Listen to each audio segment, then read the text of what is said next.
Dalam kitab dijelaskan, di padang mahsyar kelak, ketika seluruh manusia dikumpulkan dari Adam sampai kiamat.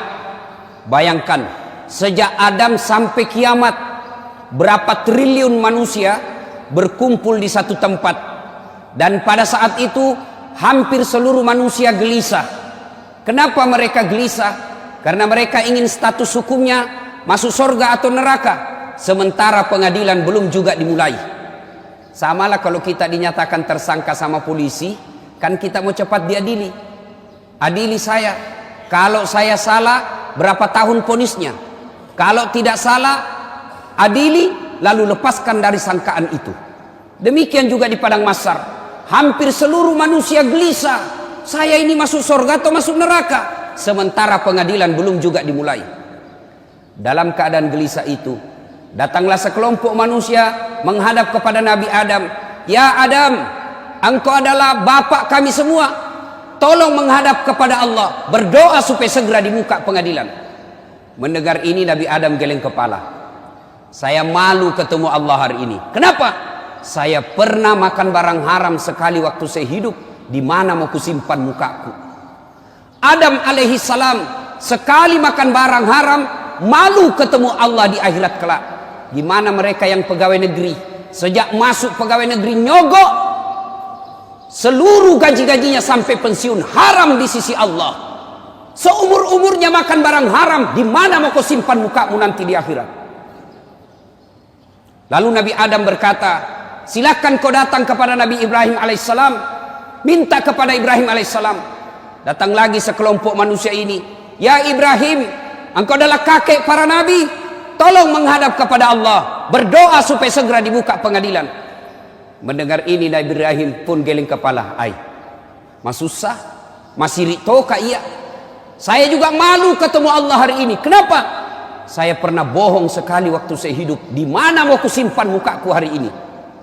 Ibrahim alaihissalam sekali bohong, malu ketemu Allah di akhirat kelak. Gimana anggota DPR yang tiada hari tanpa bohong? Gimana para politisi ketika kampanye pilkada, pilgub, pilpres, banyak janjinya, setelah terpilih tidak pernah dilaksanakan janjimu? Di mana kau nanti di akhirat? Cari kau nanti dengan Allah. Mana ini pembohong semua? Ibrahim alaihissalam sekali bohong, malu ketemu Allah. Gimana kita yang politisi tidak hari tanpa bohong? Lalu Ibrahim alaihissalam berkata, coba kau datang kepada Nabi Nuh alaihissalam, minta berdoa. Datang lagi sekelompok manusia ini menghadap kepada Nabi Nuh. Ya Nuh, engkau adalah Nabi dan Rasul, tolong menghadap kepada Allah, berdoa supaya segera dibuka pengadilan.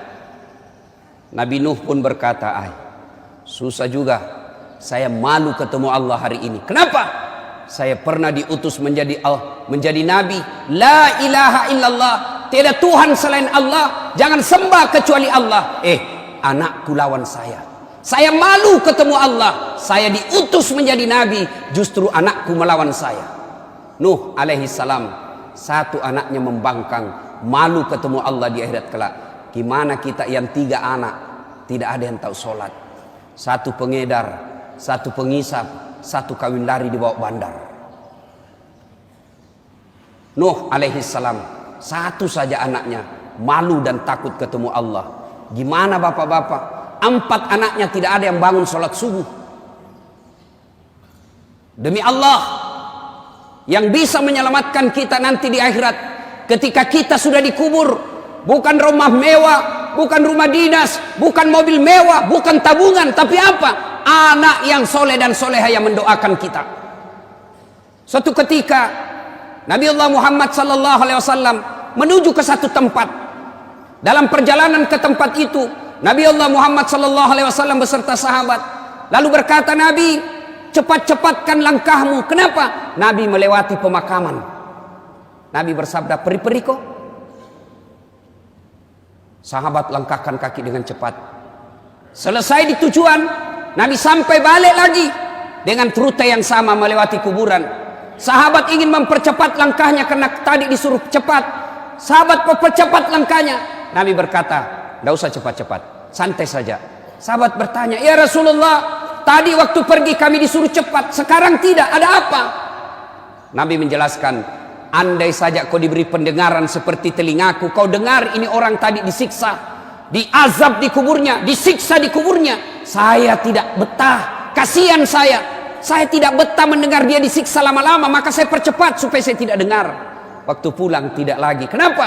Saya dengar berita dari Jibril, Allah perintahkan malaikat penyiksa kubur, hentikan siksaanmu. Kenapa? Tidak mungkin bapaknya kusiksa di kuburnya sementara anaknya lagi mengaji sekarang membaca Bismillahirrahmanirrahim. Baru anaknya membaca basmalah, orang tuanya sudah lepas dari azab kubur. Itu anak yang soleh. Kalau anak yang suka mabuk, anak pezina, anggota DPR tapi nipu, jadi politisi tapi koruptor, bapaknya nanti juga disiksa di kubur. Nabi Nuh lalu berkata, tolong kau datang kepada Muhammad, Nabi penghulu segala nabi. Datanglah sekelompok manusia ini menghadap kepada Nabi Muhammad. Ya Muhammad, engkau nabi dan rasul, tolong menghadap kepada Allah, berdoa supaya segera dibuka pengadilan. Kalau Nabi sebelumnya angkat tangan dan malu ketemu Allah, Nabi Muhammad berkata, kalau bahasa kita, tenang sampean, duduk mako, sudah mana no, duduk kok, saya menghadap kepada Allah. Hari ini Allah dengarkan doaku. Di sini berlaku salah satu mukjizat saya. Selain waktu saya hidup punya mukjizat Al-Quran, jari-jari tangan saya keluar air, kemana saya jalan dilindungi oleh awan. Hari ini berlaku mukjizatku di akhirat satunya. Apa? Allah dengarkan doaku hari ini. Syafaat saya berlaku hari ini, di mana seluruh manusia tidak didengar doanya, malaikat pun tidak didengar pemohonannya hari ini, hanya saya yang didengar Allah. Duduk sampean. Nabi lalu menghadap kepada Allah. Ya Allah, kami sadar banyak dosa dan kesalahan, kami sadar banyak maksiat, tapi kami sudah sadar juga Engkau Maha Pengasih dan Maha Penyayang. Ya Allah, tolong ampuni dosa dan kesalahan kami ya Allah. Lalu mulai buka pengadilan. Mendengar ini, dari aras Allah kedengaran suara, ya Muhammad, aku kabulkan doamu hari ini, kau bangkit dari sujudmu. Lalu Allah perintahkan malaikat, siapkan segala keperluan, pengadilan mulai hari ini kita siapkan. Pengadilan mulai diproses. Mulailah kita diadili satu demi satu. Berkat doanya Nabi dan syafaat